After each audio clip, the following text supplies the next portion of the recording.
Specialty Story, session number 33.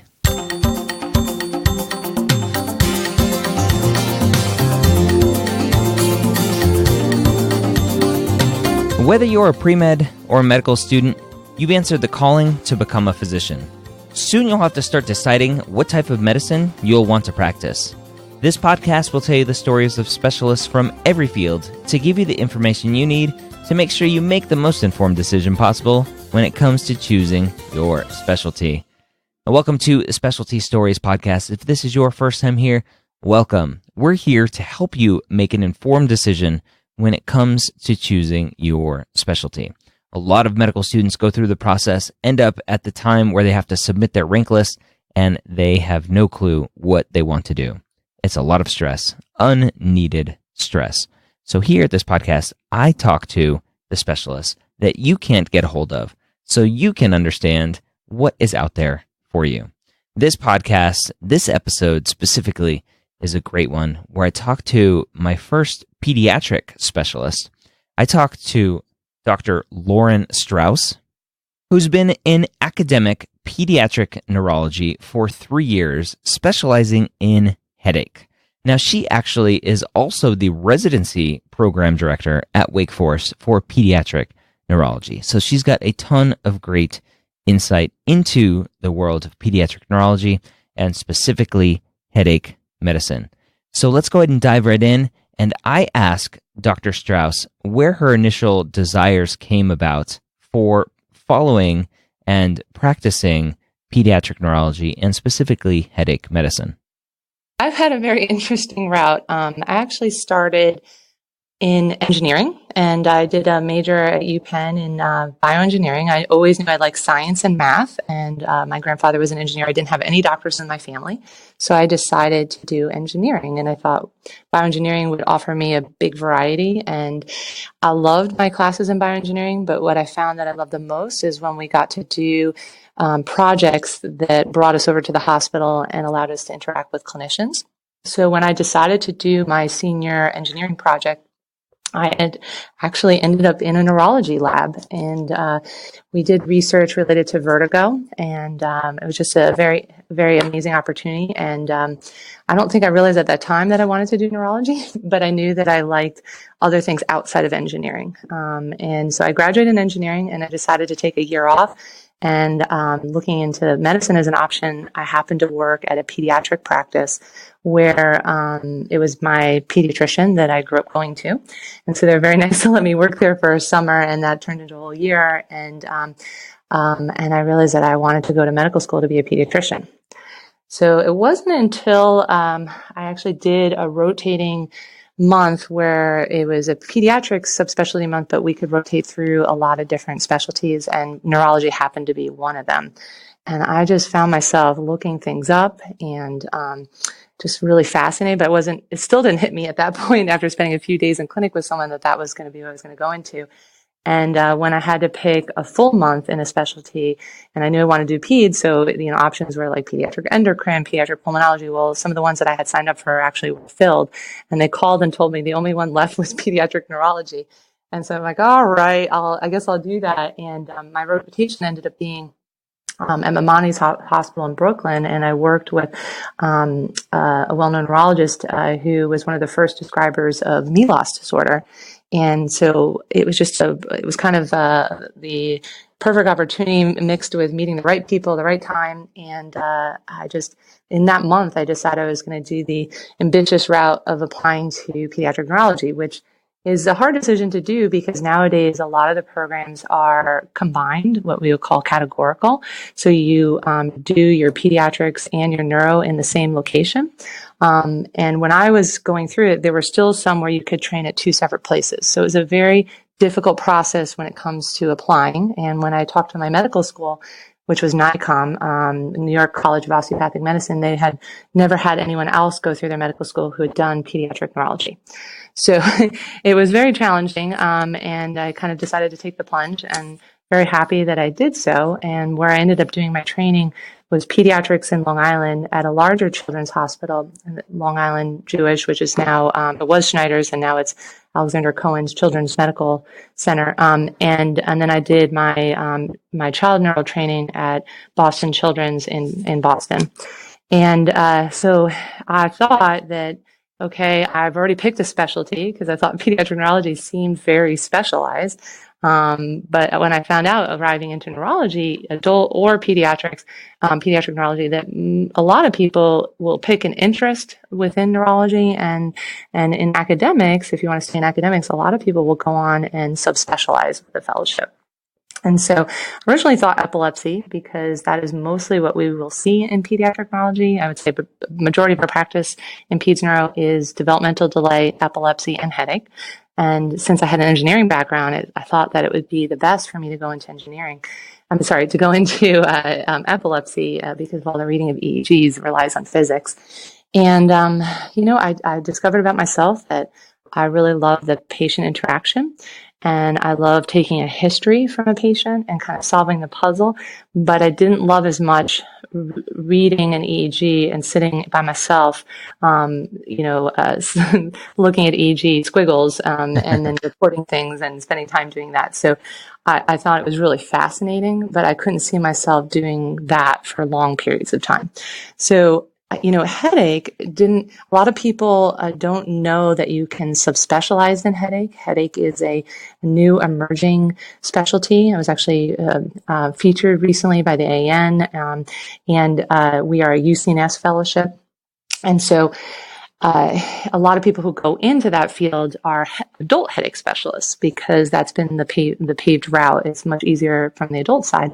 But I said, bulk of what I already do is headache. And I noticed that I love this patient interaction. And a lot of headache patients, if you're talking peds, they can be as young as age 2, but majority of them are in the preteen or teenager years. And I really love the challenge of trying to convince a patient to give me that history. And I love the overlap with some of the social dynamics and healthy living and trying to coach them back towards a better life.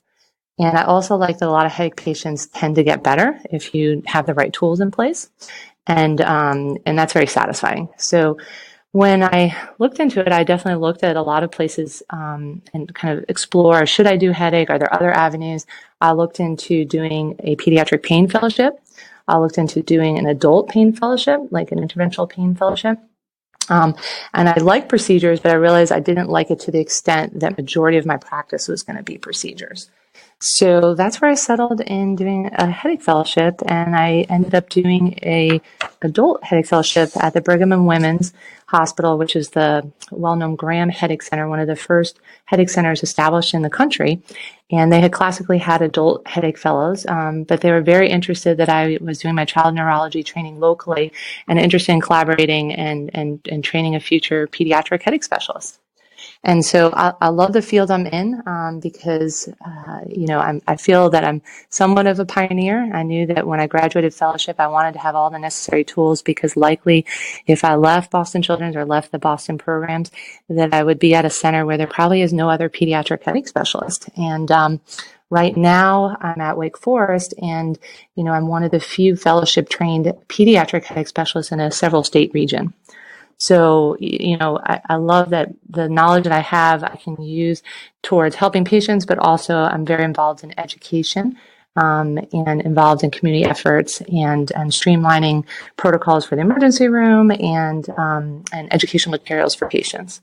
So it's a lot of need in headache because it's very common, but also a lot of need in the fact that not everyone has gone on to this subspecialty level. That's great. What traits do you think make a good pediatric headache specialist? Yeah. So I guess if you want to take a step back, anyone who goes into pediatrics has to be, I think, at baseline a little bit more patient because, and you have to be creative.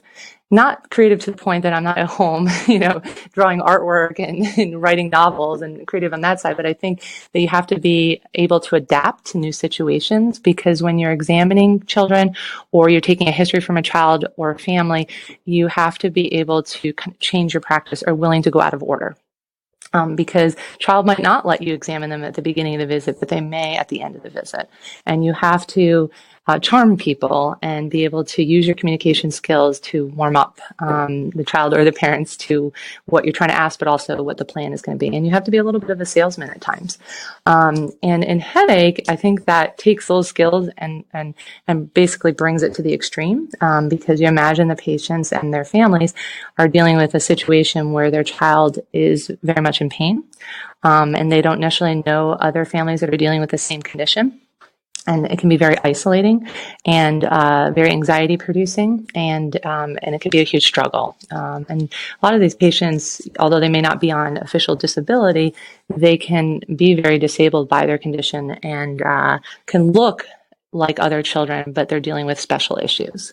So they often deal with a lot of missed school and a lot of other challenges, and we have to really coach them and be firm at times on having them get back. So, I think that communication is very helpful, but being patient, and I would also add in being a neurologist or a headache specialist, I do think you want to be a little bit of a problem solver. You kind of like saying, you told me this history, but I'm not gonna be settled. I want to ask a few more questions to make sure that I'm definitely sure that this is migraine and not something else. So, and understanding your exam and how that fits into the history. What sort of patients are you treating? So in general neurology, we see all ages up to 18 in pediatric neurology. And in the outpatient setting, a lot of times we will do evaluations for young children who are delayed in walking or talking, trying to understand, is this something that they're going to catch up on? Is it something related to a genetic condition? Is this something that is related to a metabolic condition? Do we need to do any other workup? And how do we help them get the right services they need so that they can catch up on their milestones? That's a big bulk of what we do. Then we also see first-time seizure patients or refractory seizure patients. How do we help diagnose the right epilepsy condition? And what is really neat about peds is that we have a lot of patients that get better, and you can make a diagnosis of a seizure disorder that we know by the time they're a teenager may go away. Or go away in a few years. So it's very helpful to make not only the diagnosis of is this seizure or not seizure, but to fit it into an epilepsy syndrome so that you can help a family understand what the true prognosis is. So epilepsy is a big bulk. And then, like I said, headache. And headache obviously is where my passion is. And so most of my outpatient practice over time, because of my subspecialty interest, has become headache. And the headache patients, you can see all comers. You can see someone with their first headache that maybe had some interesting features to it. Maybe they had a visual aura. And children, just like adults, can have very interesting aura symptoms with their migraines where they can see like cracked glass, speckled colors, sparkles, shooting stars. I mean, you can see the whole gamut of all different things that someone can see in their vision, and it can be very scary if it's the first time it happened. And so part of my expertise is sorting out, is this consistent with what we would think is a migraine, or is any other workup needed? And then I'll also see patients that have repeated headaches, and sometimes they have headaches that are every day or never go away. They're continuous. And they're there when you first wake up in the morning, and they're there when you go to bed at night. And some of the typical meds you would use over the counter, Tylenol, Motrin, they don't seem to stop it. And so part of my practice is sorting out which medicines we can use to help you. Are there certain things in your lifestyle, like overuse of caffeine? Here in the South, we have a lot of people who drink cheer wine, which is a local soda that's heavy in caffeine. It's kind of like a cherry Coca-Cola. And then we also have a lot of sweet tea. And so people don't even realize that they have a young child who's exposed to a lot of caffeine. So we kind of focus on that. Focus on avoiding skip meals, hydration, exercise, and addressing any mood concerns or bullying or other things that may be going on at the school setting. And so lifestyle things. And then what's interesting, being a headache subspecialist, is that I'm also trained in procedures. So we do some interesting procedures to help manage pain, where we can do something called a nerve block, where we take numbing medicine, kind of like what you do at the dental office, and you can inject on the scalp and numb down the scalp to give them pain relief that can be either temporary, or when the nerves wake back up again, it could be long lasting because they kind of reset what's going on. We also, we do Botox, which is a muscle paralyzer, but you can actually use it in the management of chronic migraine, where you inject in 31 places on the scalp and the neck. And the thought is it doesn't just paralyze the muscles, but it is also affecting locally the nerves to prevent them from spreading neuropeptides and inflammatory markers to perpetuate pain. So we have a lot of interesting ways to treat headache, and some of it's medicine, a lot of it's medicine, some of it's coaching, and then also procedures. So it keeps my practice very interesting. You're in an academic setting. How does that change what you're doing on a day-to-day basis versus somebody in the community? Yeah, I thought really long and hard about what I wanted my career to look like. And there was a time where I was thinking that private practice, it was very attractive because you might have more control over what your schedule is. You might see a consistent type of patient population, might have more consistent hours. And the reason I ultimately chose academics is that I wanted a job where the job could grow with me as my interests changed. And since I was young faculty, I knew I loved education, but I didn't know if that was definitely my path. And I didn't, if I went into private practice, I would miss being with residents, medical students, and seeing the collaboration and the discussing of interesting patients. Like, since I've been here at Wake, I started up a headache case conference, and I love that. We host that once a month, and we get together and talk about our most fascinating headache patients.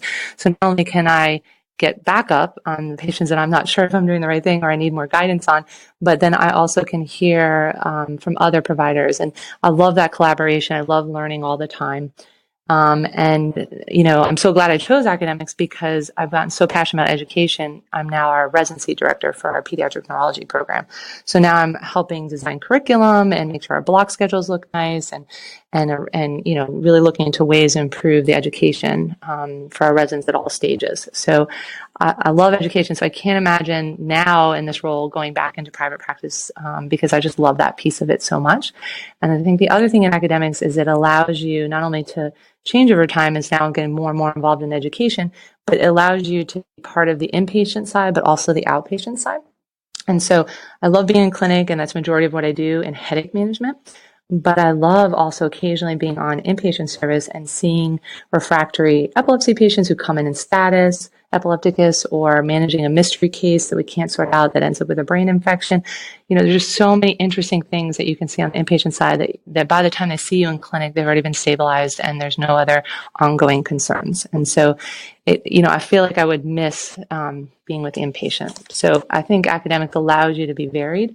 And depending on where you get hired, you can have all different types of job descriptions. Okay. Do you think, with all of those hats that you're wearing, but try to think as a pediatric neurologist, what is life like as far as time requirements? Do you feel like you have enough time for family outside of your work requirements?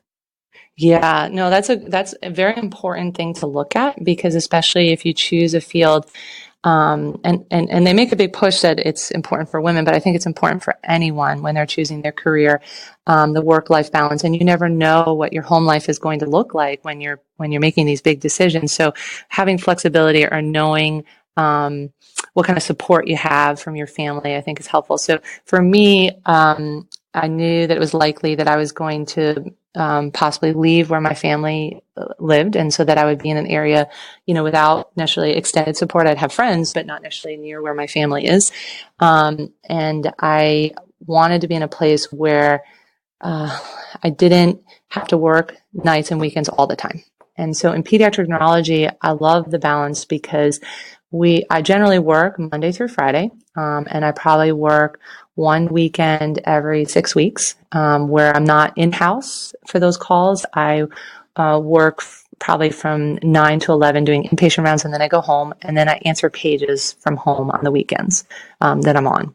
So it's pretty much manageable, because it ends up being a 9 to 5 or kind of 8 to 5 job, with a break for lunch. And then I squeeze in meetings depending on what I'm working on, that sometimes keeps me till 6, but in general, it's very manageable for having a family. Great.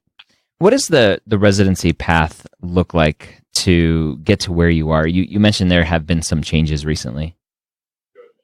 Oh, so, and I think they're all positive changes.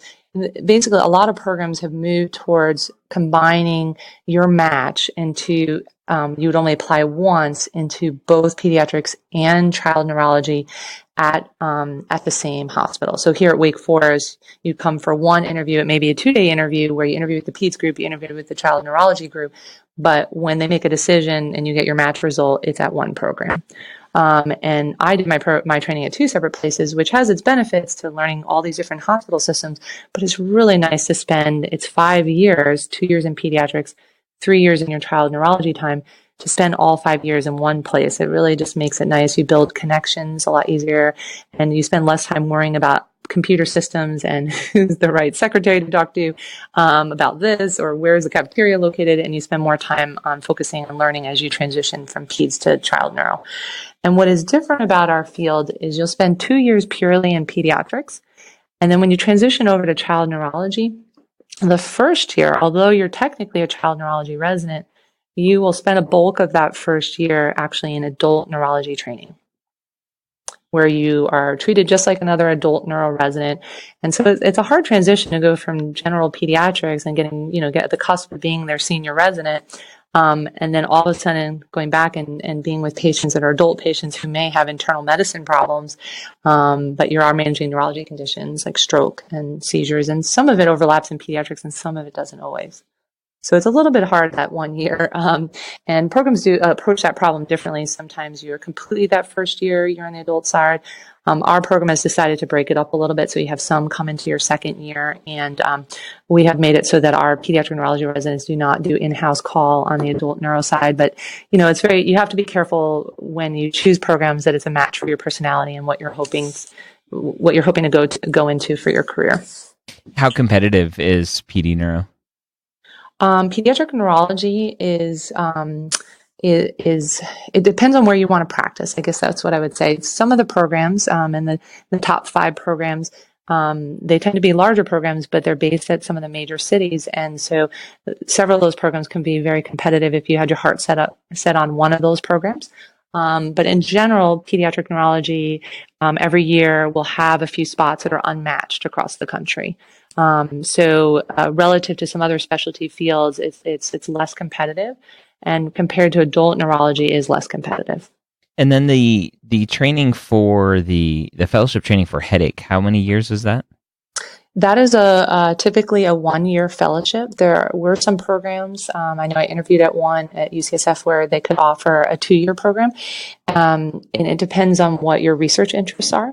So usually it's a 1-year clinical fellowship, and you may add on a second year if you have plans to complete a certain type of research project by the end. Okay. As a DO, did you see any negative bias towards you as a DO when you were looking at residencies? So that's a really, really good question. I saw, so I guess it goes both ways. So some of the programs that I interviewed at, I was very worried that would be something that was being mentioned or asked about. For instance, the program I actually settled at, Boston Children's, I was worried because it was a Harvard-based program. Oh, they're not an osteopathic program. Maybe that will be seen negatively, but actually it was a positive to them, and their prior residents and chief residents had been DOs before me. So sometimes you are worried that that's going to be a problem, and there are programs that you are unexpectedly amazed that they see that as a strength. And then there were some places, I interviewed at a place in New York, which I won't mention the name, but I was asked a question of why I didn't go to real medical school. And I thought it was a joke. And then I was like, oh no, this isn't a joke. Oh wait, this is actually happening in real time. And so, what I realized about this whole thing is everyone will have things in their CV that they're very proud about, or that other people are going to question or ask about, or they don't know about, so there's just, your job is to seek out opportunities and use your skill set and your background to keep seeking out additional opportunities. And if someone is going to be negative or say something, you just have to rise above and say, I'm really proud of, where I come from. And let me explain to you why you should be excited about what I've done in the past. And so, moving forward, other than that one interview I have really never experienced any negativity towards being a DO.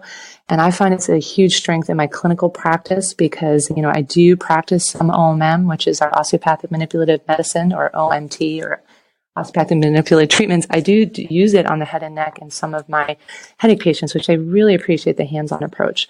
And so I am very blessed and very happy that I chose the training I did. And I do think it's opened some doors that maybe it wouldn't have opened for someone else. So I think you have to kill everything with positivity and realize and make decisions which are best for you. That's great. What, for the future general pediatrician that's listening to this, what can they learn from you right now to help their future neuro patients, headache patients, and when they refer to you, how can they make your job easier? Oh, yeah. Well, I think it's always helpful that when you're going through your training to seek out as many opportunities that might be out of your comfort zone.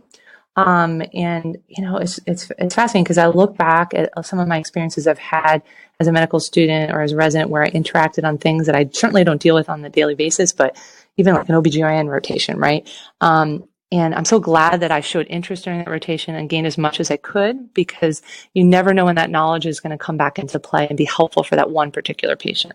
So I do think that if you're deciding to do pediatrics and it's not neurology, you may have opportunities where you interact during your training with a neurology patient, or you have the opportunity to do a neurology month. And I would recommend it because to take opportunities in things that you might not always deal with. And because you never know when you have that one patient in your practice that you feel very uncomfortable with, and that would be very helpful.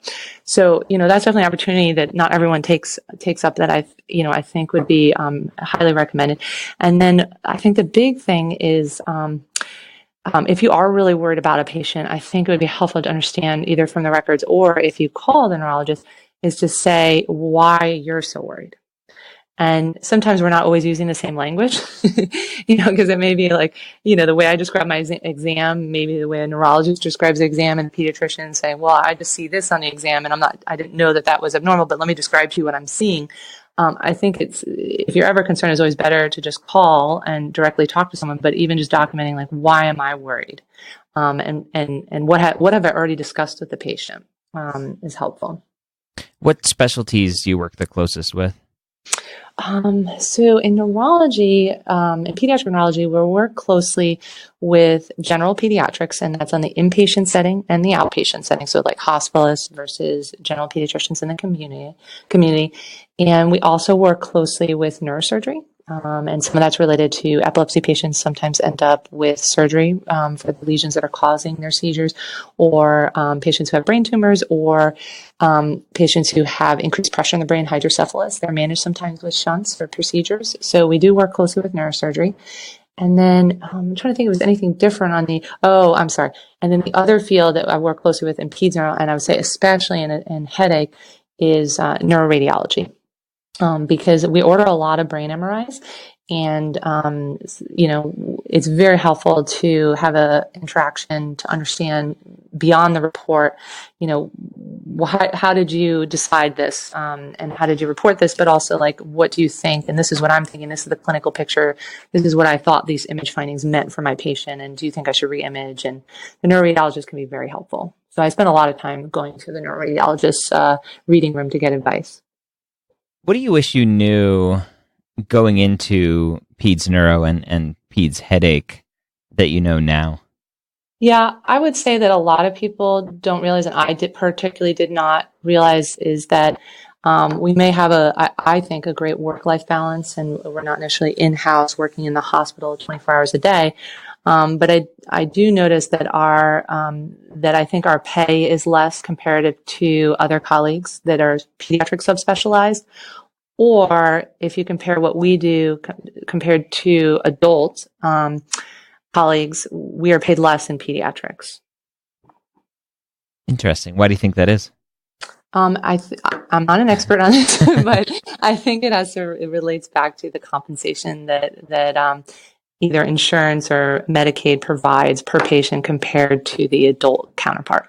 So you could have a very complex pediatric patient, and if you had that same complex patient on the adult side, it would still be compensated for better if you were on the adult side. Okay. So that reflects back into salaries. So I think that I'm very happy with my life, my work-life balance, and I am currently happy with my salary. But I'm just getting at is that I didn't realize that that was something at play. Like I naively would have thought that if you treat the same complicated type cases, that you would be compensated the same. Yeah, you would think peds would be paid more because their life has much more in front of them.